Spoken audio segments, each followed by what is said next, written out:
développement des pratiques assurantielles.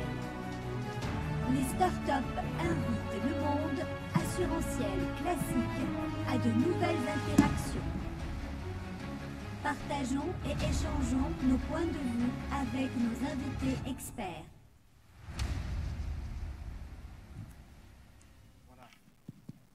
Voilà. On va commencer par juste une annonce un peu de housekeeping. Vous pouvez poser des questions. Vous avez vu qu'il y a, vous allez voir défiler un numéro. Vous pouvez poser des questions.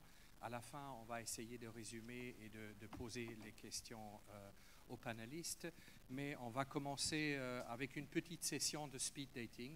Chacun des intervenants va présenter ce qu'il fait, son entreprise dans à peu près 1 minute. Je ne vais pas faire le chrono exact, mais je laisse peut-être Gwenaël commencer. Voilà. Merci Christian de me passer la parole. Bonjour à tout le monde.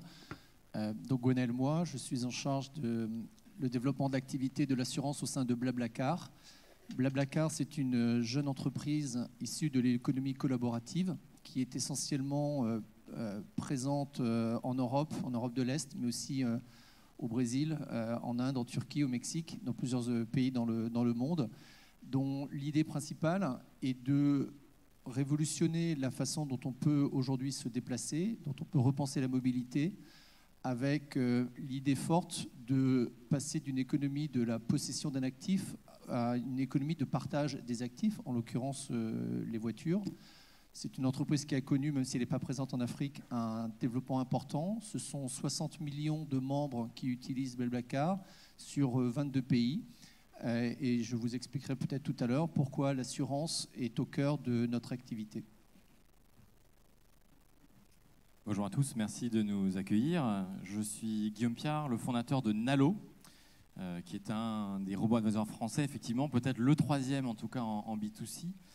Moi, j'ai commencé ma carrière en salle de marché dans une banque d'investissement après des études de physique. Donc j'ai eu un parcours un petit peu aléatoire.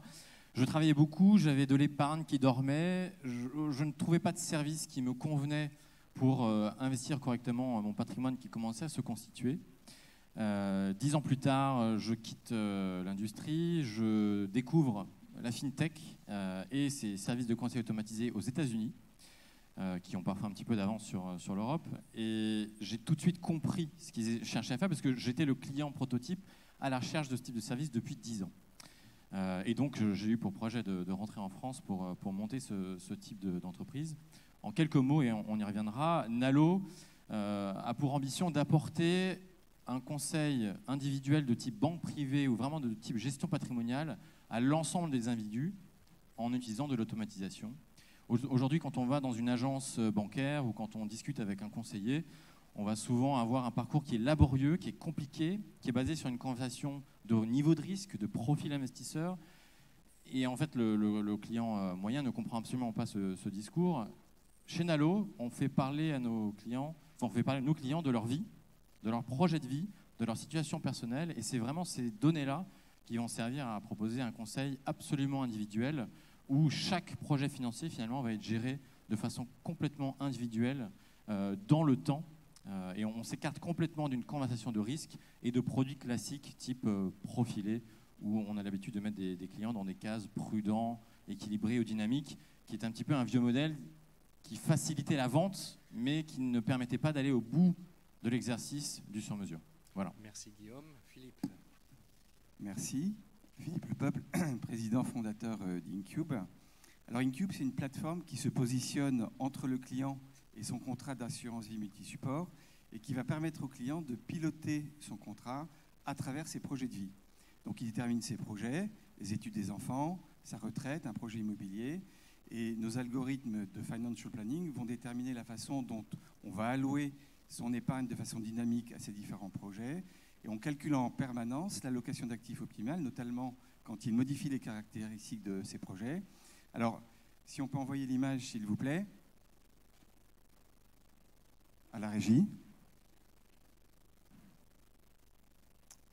Voilà, ça c'est la façon dont le client aujourd'hui voit son contrat d'assurance vie. Et à travers Incube, il va piloter et lui-même et voir son contrat à travers ses projets de vie qui sont en permanence monitorés grâce aux allocations d'actifs. Et d'ailleurs, pour ça, on fait souvent travailler nos camarades de RoboAdvisor. Merci Philippe. Merci. Marc.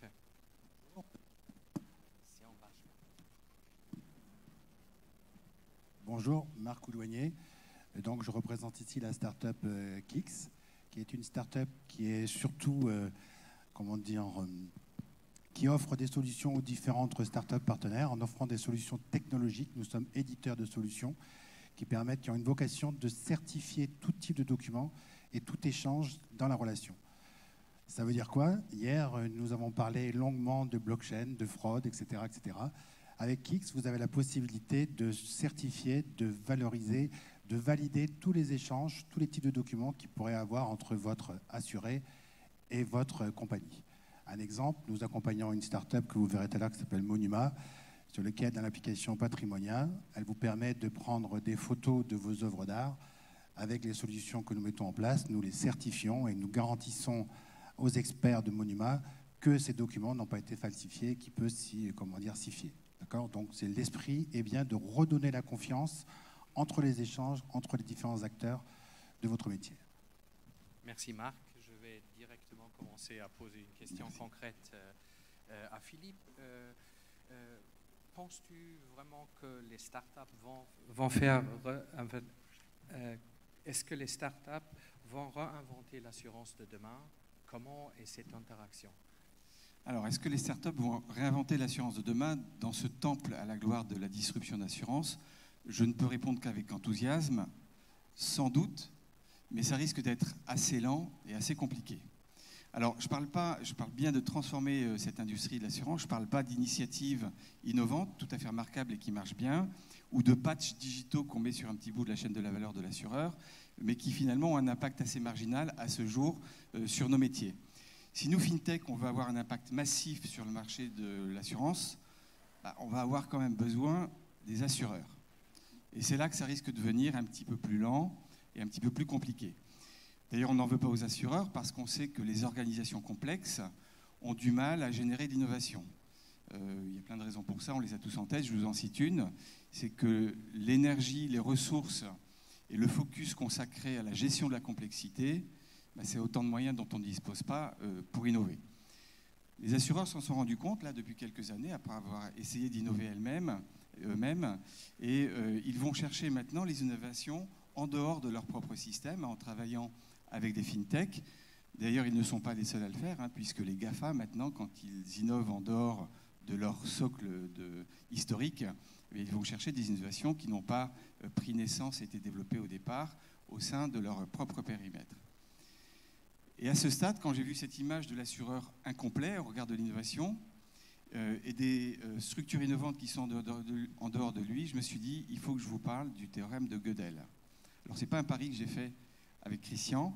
Il y a sans doute quelques mathématiciens dans la salle. Le théorème de Gödel stipule que tout système formel est incomplet, c'est-à-dire qu'il contient des propositions indécidables, donc ni vraies ni fausses. Et quand on regarde ce système incomplet et la proposition indécidable à côté, on a envie de réintégrer cette proposition dans le système pour le rendre complet. Mais ça ne marche pas parce qu'au passage, vous avez créé un système formel plus complexe, mais qui est lui-même victime du théorème de Gödel. Et bien, c'est pareil dans l'innovation. Les compagnies d'assurance incomplètes, au regard de la capacité d'innover, vont chercher en dehors d'elles-mêmes les germes de l'innovation avec des startups. Et le risque, c'est si, dans la façon dont on s'en prend, finalement on réintègre dans le dispositif la startup innovante, eh bien on a créé un nouveau dispositif complexe qui a perdu ou qui perd peu à peu sa capacité d'innover. Alors, c'est très théorique, je suis d'accord, c'est discutable, je suis d'accord, c'est une généralité, donc il y a beaucoup d'exceptions. N'empêche que quand on regarde la multitude d'idées, le foisonnement d'idées portées par les fintech et les assurtech, et quand on regarde l'impact que ça a réellement sur les marchés de l'assurance à travers les assureurs en France, eh bien on doit se rendre à l'évidence, au moment où l'assureur s'approprie l'idée, il la digère, il l'assimile et assez souvent, il la vide partiellement, voire totalement de son impact. Ce n'est pas une fatalité, il y a des groupes qui réussissent mieux à intégrer les idées que d'autres, je pense qu'Arkea en fait partie. N'empêche que Il y a un véritable enjeu là-dessus. Le bon système, ce n'est pas l'assimilation, c'est l'hybridation. Et l'enjeu pour nos fintechs, c'est d'arriver à gérer cette injonction paradoxale, consistant à, d'un côté, être au cœur des problématiques de nos partenaires assureurs, parce qu'il faut bien comprendre leurs enjeux et bien servir leurs clients, mais de l'autre, rester à distance, dans le bon sens du terme, de l'assureur, de façon à ne pas perdre notre capacité à apporter l'innovation. Et c'est quand même le service qu'on nous rend. Donc, à ta question, Christian, je réponds, oui, on va contribuer à réinventer l'assurance, mais c'est très excitant, mais ça risque d'être un temps qui est compris entre le temps des assureurs et le temps des startups. Donc, à voir. Merci Philippe. À Marc, je continue tout de suite de dire, tu nous as parlé de dématérialisation, c'est que comment ces nouvelles technologies vont bouleverser la vie de l'assurance classique? Hier, on a parlé de blockchain, de KYC, de smart contracts. Hier, avec donc l'exemple, Pauline de Pricewaterhouse nous a cité le cas de l'application Fitzy qui a été mise en place par AXA. Et puis après, la salle a posé la question en disant est-ce que, comment dire, le smart contract peut exister sans la blockchain, etc., etc. Alors je vais vous citer un exemple pour illustrer tout ça et vous allez réagir et me dire ce que vous en pensez. Aujourd'hui en France, il existe une application qui s'appelle GR30, qui est la garantie de retard de 30 minutes, qui est, comment dire, proposée pour les grands voyageurs qui utilisent, ou tous les voyageurs d'ailleurs, je pense, qui utilisent le TGV. Et si le TGV de SNCF est en retard de plus de 30 minutes, alors la SNCF vous garantit le remboursement de 1/3 du prix de votre billet. Si vous avez, comment dire, eu la démarche d'aller sur le site de la SNCF, de vous dire oui, j'ai pris tel numéro de train, etc., etc. Donc d'un côté, vous avez un contrat avec le client en disant bah, si j'ai du retard, alors je te rembourse 1/3. Et de l'autre côté, vous avez l'application Fitzy, qui est donc proposée pour le retard de l'avion. Vous avez souscrit à un contrat et ce contrat s'exécute tout simplement, automatiquement, avec un smart contract et la blockchain, et vous recevez directement le montant de la prime d'assurance que vous avez souscrit. Alors d'un côté, vous avez le contrat qui a été mis en place par la SNCF pour la garantie de retard, vous avez une démarche à faire, et de l'autre côté, vous avez la blockchain et le smart contract. Lequel préférez-vous et lequel vous pensez que votre client préférera? Quand je crois qu'il n'y a pas photo. Donc la blockchain apporte recrée la confiance avec l'utilisateur et vous assure de la confiance de votre assuré. Donc ça, c'est le premier cas pour, on va dire, tout ce qui est blockchain et smart contract. Et pour tout ce qui est KYC, Bernard nous a présenté un peu la solution où tout se passe online. Il est bien clair que, plus on aura la possibilité, et c'est ce que nous offrons aujourd'hui à une solution technique, comment faire pour identifier l'utilisateur, comment faire pour authentifier l'utilisateur, comment être sûr que les documents qu'il va vous transmettre sont justes, n'ont pas été modifiés, n'ont pas été falsifiés, etc., etc. Donc là, on apporte une solution, on apporte des technos qui vous permettent d'aller plus loin et donc de répondre à la question. L'autre exemple que je pourrais donner, c'est aujourd'hui, dans le cas de tout ce qui est protection des données, vous devez, en Europe tout au moins, recueillir le consentement de l'utilisateur. Donc son consentement, est-ce qu'il a bien reçu le document? Est-ce que vous lui avez bien transmis ça? Est-ce qu'il était bien d'accord? Donc aujourd'hui, pour des grands groupes d'assurance, nous proposons des solutions dans lesquelles nous enregistrons les vidéos, les scénarios de signature, et nous les certifions. Voilà. Merci Marc. Philippe, tu nous avais parlé un peu poliment des paquebots qui sont un peu pas le plus grand moteur de l'innovation. Je vais demander à Guillaume, alors, comment peut-on accélérer cette innovation? Comment peut-on être mieux dans le futur? Comment peut-on amener de l'innovation dans notre secteur? C'est une bonne question. Je pense que je représente peut-être un cas concret, puisqu'on a mis 18 mois à développer une offre sur mesure avec notre premier partenaire Generali Vie en France. C'est pas une question. Enfin, la réponse n'est pas simple. On a essayé beaucoup de choses avec un spectre d'émotions très large, de l'énervement, se mettre presque à genoux en se pliant, être belliqueux. En fait, on en parlait. Le temps de décision d'une start-up, c'est à peu près 24 heures. Et le temps de décision d'un grand groupe assurantiel est plutôt de 2 semaines, si ce n'est pas 1 mois. Et je suis flatté quand on me dit que Nalo est un sujet de conversation hebdomadaire au COMEX. d'un groupe, mais c'est pas nécessairement la bonne approche. Je pense que ça passe énormément par le dialogue, bien comprendre les enjeux, être capable de tisser des liens dans l'ensemble des parties du groupe. Donc c'est un travail de mise en confiance du client. On parle beaucoup de mise en confiance avec le client final, mais entre partenaires aussi. J'ai peut-être des techniques très personnelles, mais je pense qu'il faut être un petit peu belliqueux et être prêt à pousser les murs et faire sans écouter, en quelque sorte. Aujourd'hui, on en a parlé, il y a énormément de réglementation qui se met en place. Les assureurs de la place sont très affairés à être en cohérence avec ces nouvelles réglementations. Et en fait, on en oublie le client final. Et je pense que la réglementation, c'est une très bonne chose, mais il faut malgré tout ne pas oublier qu'on est en train d'aider les gens, comme on l'a dit tout à l'heure, quand on l'a entendu tout à l'heure, les présentations. Il y a un client, in fine, il a des besoins. Il faut d'abord le servir. Si on n'est pas capable de faire ça, en réalité, la réglementation ne sert à rien. Et je pense qu'au bout de 18 mois de mise en place avec Generali, on a réussi à leur faire comprendre que ce qu'on faisait, même si ça partait au départ d'un besoin client, c'est-à-dire de parler de projet de vie, de parler de situation, d'être complètement en dehors d'une conversation de risque ou de profil, eh bien ça avait un sens. Et en réalité, ça permettait complètement d'adhérer aux réglementations de suitability, de profil adapté, de niveau de risque adapté, etc. Et que, en fait, on pouvait tout à fait être en cohérence avec du réglementaire et du juridique sans débuter par la lecture des textes, mais en partant d'un besoin client réel. Mais ça demande du dialogue, de l'éducation, de la patience. Et donc, pour peut-être répondre de façon synthétique à la question comment faire pour accélérer les choses, je pense qu'il faut entrer dans une relation où la start-up reste très autonome, mais avec des ponts de dialogue très nombreux au sein du groupe pour comprendre en fait notre méthode. C'est essentiellement ça, c'est de comprendre en quoi notre méthode permet d'aller vite tout en restant dans le cadre nécessaire. Merci Guillaume de cette approche assez fascinante, assez percutant. Gwenaël, on parle d'économie collaborative, on parle de nouvelles technologies. Peux-tu nous situer un peu dans ce contexte de ce que vous faites, l'émergence peut-être de nouveaux business models qui résultent de ce mariage de différents mondes qu'on n'a pas connus il y a 10 ans? Oui, absolument. Je pense qu'on pourrait débattre pendant des heures sur ce sujet.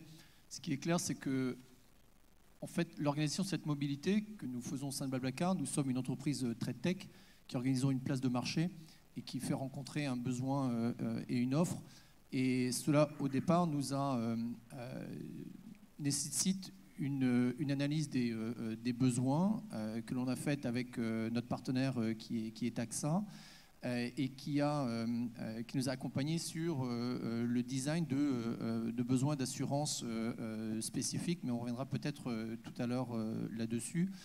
Mais ce qui est intéressant en termes d'émergence de nouveaux business models, c'est que nous avons, nous, en tant que place de marché, créé une confiance très forte entre l'ensemble des membres.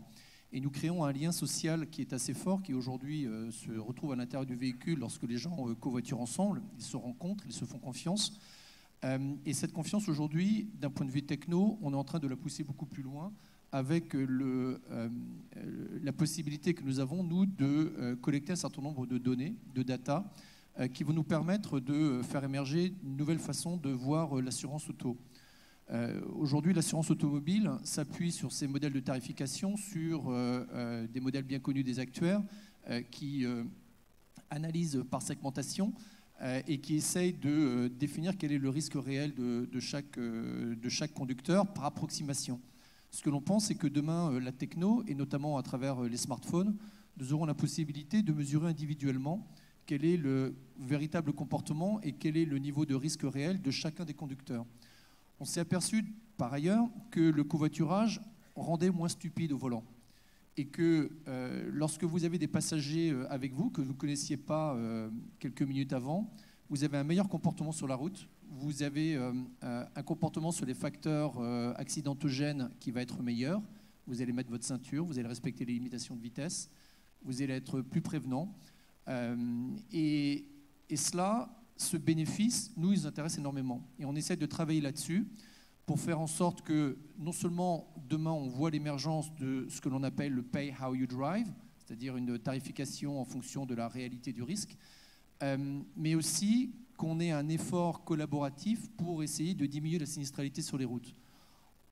Et ça, c'est notre véritable ennemi. Sur les pays développés, les chiffres sont encore plus impressionnants, mais ne serait-ce qu'en France, c'est 12 milliards d'indemnités de tôle froissée, d'indemnisation d'accidents. C'est insupportable. Et aujourd'hui, notre ennemi, il est là, et on essaye de travailler sur l'émergence de business models en s'appuyant sur les technos qui nous permettent de réduire, par l'éducation, par la mesure, qui nous permettent de réduire cela et d'en retourner le bénéfice à nos membres à travers des primes d'assurance qu'on espère moins chères. Merci pour vraiment cet exemple extrêmement concret. Je reste encore une seconde sur ce côté-là. Guillaume, changement d'usage apporté par les startups aux assurances. Là, on a entendu un exemple de l'économie collaborative. Tu peux nous donner d'autres? Oui, j'adore cette question parce que le changement d'usage est un terme qui commence à être utilisé, que nous utilisons depuis un moment, mais qui n'est pas toujours très bien compris parce que le sujet est extrêmement vaste. Donc pour illustrer ce qu'on entend par là, je vais vous refaire un petit dessin de la méthode traditionnelle, en France en tout cas, du conseil en investissement de l'assurance vie. Donc en France, l'assurance vie est le véhicule de choix pour des raisons fiscales, quand il s'agit d'investir son épargne ou son patrimoine. On peut imaginer que c'est un compte d'investissement, un compte titre dans d'autres pays. Mais voilà, on a plus de 1700 milliards d'euros aujourd'hui en contrat d'assurance vie parce que ça reste un véhicule intéressant. Mais qui, jusqu'à présent, a été vendu de façon très standardisée pour différentes raisons. Quand on va dans une agence bancaire ou quand on va voir son conseiller en gestion de patrimoine, à l'ancienne, ça se faisait avec du papier. Le conseil se faisant de façon humaine, il y a des biais cognitifs, il y a une très grande variabilité de compétences des conseillers. Parfois parce que ça n'est simplement pas leur métier, ou alors parce que le niveau de formation n'est pas le même. Du coup, les régulateurs viennent dire « mais attention, il faut que le produit soit conforme aux besoins du client, donc il faut une grille de lecture », et on finit par avoir des produits très standardisés, avec des échelles de risque, ou comme je disais tout à l'heure, le profil prudent, le profil équilibré, le profil dynamique. Et on entre tout de suite dans une conversation basée sur l'appétit au risque. En réalité, un particulier ne sait absolument pas quelle est son appétence au risque, même les professionnels ne sont pas toujours très sûrs. Et donc, est-ce que vraiment ce produit est adapté au client? Est-ce qu'il est heureux avec ce produit? Est-ce que ça correspond à ses besoins, à ses projets de vie? Bon, l'autre élément est que ça permet de gérer ces contrats au niveau de l'assureur de façon assez fluide, puisque les produits sont très standards. La technologie, aujourd'hui, nous permet de faire complètement autre chose, et vraiment d'aller individu par individu, situation patrimoniale dans le détail, si on est marié, si on a des enfants, si on possède son logement, on va être capable, en tout cas chez Nalo c'est comme ça qu'on fait, de comprendre en détail les besoins de ce client et de définir non pas une allocation d'actifs globale par rapport à cet individu, mais projet par projet. Pour les études de la jeune fille Maëlys qui a 5 ans aujourd'hui, pour le complément retraite dans 30 ans, pour préparer un achat immobilier, ou si on rêve d'acheter un yacht dans 20 ans, chacun de ces projets aura son allocation d'actifs, sa stratégie de gestion qui va suivre le client dans le temps. Et on va faire ça de façon complètement automatisée dans un contrat, chose qui n'était absolument pas possible avant. Et comme je disais, là où vient le changement d'usage, c'est d'une part qu'on est capable de faire une gestion patrimoniale fine, client par client. Donc chez nous, il y a une infinité de profils. Il n'y en a pas 10, il n'y a pas les 3 profils type prudent, équilibré, etc. Il y a une infinité de profils. Et on n'est jamais dans une conversation de risque, de produits financiers, de complexité. Même nous, on a été étonnés en réalité, quand on a lancé notre offre il y a quelques mois maintenant, de voir à quel point les clients nous font confiance. On ne parle pas de risque. On n'est jamais questionné finalement sur cette allocation. Alors évidemment, moi je dirais qu'on va au-delà du minimum réglementaire, puisque on n'est pas sur une allocation macro, on est sur une allocation pour chaque projet de chaque client. Donc je pense qu'on va encore plus loin dans la suitability. Mais le client lui-même nous demande jamais qu'est-ce que vous faites, c'est quoi le contenu, est-ce que c'est adapté? Parce que comme on est sur le projet des études, le projet du changement de voiture, ben, c'est très concret dans la tête des gens et ils comprennent où on veut en venir, où on va. Et donc, moi, ça me plaît parce que la partie qu'on préfère hein, dans notre métier, c'est effectivement, comme on l'entendait tout à l'heure, au final d'aider les gens. Et je vais peut-être être un petit peu surprenant, mais nous, on pense que l'humain a toute sa place dans une relation de client. Le robot ne va pas tout automatiser. Mais par contre, il faut éliminer du processus l'humain là où il ne sert à rien. Tout ce qui est opérationnel, tout ce qui peut apporter de l'erreur humaine ou des biais cognitifs, il faut absolument éliminer l'humain de cette partie-là pour que le conseil et la relation client servent vraiment à être à l'écoute du client, à comprendre dans le détail ses besoins, ou tout simplement, hein, parfois des clients nous appellent pour leur raconter un peu leur vie. Ben, c'est très bien, parce que c'est cette fibre-là qui permet de comprendre encore plus et de fidéliser le client au final et d'avoir le sentiment de servir un vrai besoin. Voilà. Merci Guillaume. Je reste dans les cas d'usage et je demande à Marc, tu peux un peu élaborer là-dessus et surtout sur deux aspects.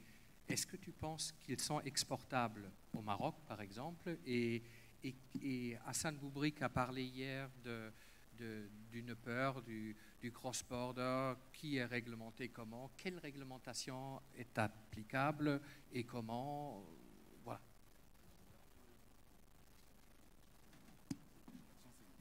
J'ai pas de chance avec des micros. Oui, les technologies sont exportables et même immédiatement. Je vous invite à tester une application qui est une application de démonstration qui s'appelle Photoproof, qui est sur l'App Store. Voilà, vous voyez, je vous prends en photo. La photo est directement comme une vraie photo. Elle est traitée, elle est signée, horodatée, géolocalisée et elle est blockchainée en temps réel. Donc ça veut dire qu'aujourd'hui, là, vous êtes tous inscrits sur la blockchain. Donc voilà, vous êtes tous blockchainés. Voilà. Donc c'est une application simple, mais c'est une application qui a beaucoup de, qui peut être utilisée directement chez vous. Pourquoi ? Dans les cas de dégâts des eaux, vous avez envie d'avoir votre assuré qui vous signale un dégât des eaux à la maison. Comme il est géolocalisé, vous allez pouvoir prendre la photo, le transférer à votre assureur, et comme il a confiance en vous, il pourra directement vous régler rapidement.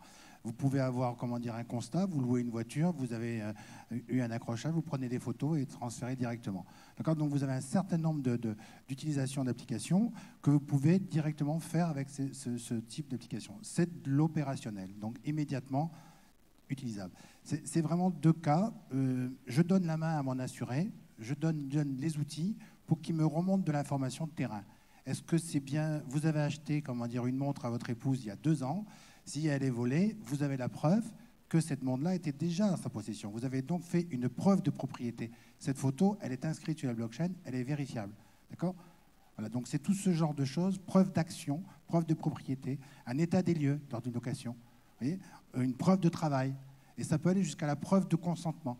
D'accord ? Donc vous avez donné votre consentement. Vous avez vu qu'aujourd'hui, je le rappelais tout à l'heure, sur l'autorisation de recueillir de l'information directement le valable. Donc je consentement et je valide. Et j'inscris directement sur la blockchain et c'est traçable, auditable. Donc ça, c'est la première partie. Nous avons la même chose côté on dirait back-office. Ça peut être les achats qui veulent mettre en place un workflow d'approbation. Vous savez, il faut souvent le N+1, le N+2, le N+3 qui doivent signer suivant les montants d'achat. Ce genre de choses-là peut être mis en place directement par nos solutions. Enfin, vos solutions intégrant nos outils, notre boîte à outils. Et puis après, pour revenir à la question législation, aujourd'hui, la blockchain, la certification, la signature utilisant la blockchain est plus ou moins, acceptée dans différents pays. Il y a des États aux États-Unis où c'est valable. Il y a des États, il y a l'Estonie qui utilise la blockchain et c'est aussi valable. Aujourd'hui, en France, ce n'est pas encore le fait. Donc, il faut absolument que l'on s'appuie sur les autorités de certification existantes et on prend un certificat pour associer, nos technologies avec les certifications de la signature qualifiée, etc. On va pas, lutter contre le légal. On sait toujours qu'il faut mettre en place les solutions et après le légal décide. Donc aujourd'hui, on épouse les solutions de 2018 et on est prêt pour 2020 ou 2022 avec les solutions blockchain. Voilà, merci. Marc, je donne maintenant la parole à Amit qui a une question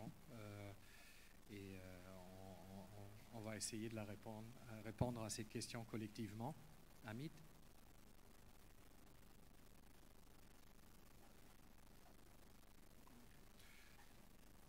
Voilà. On est beaucoup moins rapide que la technologie, vous voyez. Donc, pour se déplacer, il faut encore bouger, marcher, donc ça prend du temps. Ce qui est intéressant aujourd'hui, c'est de vous relayer les questions, parce qu'on a parlé à la fois assurance et ses répercussions, la technologie et ses répercussions sur l'assurance, mais très souvent dans l'esprit de l'assistance, on relie immédiatement cela à l'Afrique, au Maroc et à la situation des pays africains. Donc, très rapidement, est-ce que, une question qui revient par rapport à la régulation, est-ce que le robot advisor a été approuvé par un régulateur? Est-ce que cette phase d'approbation est nécessaire avant de le mettre à contribution? Puis, qui assume la responsabilité en cas de conflit, en cas de problème, en cas de mauvaise gestion d'un dossier, quand on a mis beaucoup d'intelligence artificielle dans un dossier? Et plus globalement, comment vous gérez les uns et les autres, comment on gère généralement le refus d'accorder, de céder ces données personnelles par des clients qui sont quand même contractuels. Voilà quelques-unes des plus parlantes de nos questions, quelques-unes de nos plus parlantes de nos questions ce matin. Merci Amit, on va essayer. Je ne sais pas si je choisis des volontaires ou quelqu'un a une préférence. Merci pour cette question. Je peux commencer par le début. En tout cas, la partie RoboAdvisor et législation. Effectivement, pour faire du conseil, pour gérer ce mandat, il faut être habilité à le faire. Alors, je ne connais pas toute la réglementation, mais en tout cas, en France, on a plusieurs choix. En ce qui concerne l'assurance vie, on peut se limiter à deux statuts qui sont le statut de courtier en assurance, qui permet de distribuer cette assurance vie, et d'avoir le statut de CIF, de conseiller en investissement financier, qui permet de faire ce conseil dans le cadre de l'assurance vie. C'est le minimum, on va dire. On peut ensuite aller au-delà, notamment si on voulait proposer des solutions sur d'autres produits que l'assurance vie elle-même, par exemple sur des comptes titres ou autres. La loi d'ailleurs a récemment changé en janvier de cette année. Avant, il fallait être société de gestion pour aller plus loin. Parcours compris certains RoboAdvisor en France. La loi depuis janvier maintenant a séparé ce statut d'un nouveau statut qui s'appelle l'entreprise d'investissement ou EI, qui permet de gérer pour compte de tiers sur l'ensemble des produits qui existent, bancaires ou assurantiels en France. Donc bien évidemment, il faut passer par là. En l'occurrence, on a eu, en ce qui nous concerne avec Generali, un peu un parcours du combattant malgré tout pour adhérer à toutes ces normes, en direct pour avoir un statut et aussi par rapport au souhait Generali sur le fait d'être en conformité par rapport au parcours de vente d'une assurance vie. Donc oui, bien entendu, il faut montrer patte blanche, si je peux dire, afin de proposer ce type de service. Juste un commentaire, il est évident que toutes ces innovations posent de véritables défis nouveaux aux régulateurs et je crois que un des maîtres mots qui doit s'appliquer dans les démarches avec vos propres régulateurs, c'est la transparence. Et la transparence, elle doit se faire à la fois sur les nouvelles méthodes que vous mettez en œuvre. On a l'exemple américain où les modélisations des risques doivent faire l'objet de dépôts auprès des régulateurs, en toute transparence et accessible d'ailleurs aux concurrents. Ça, je crois que c'est une démarche intéressante.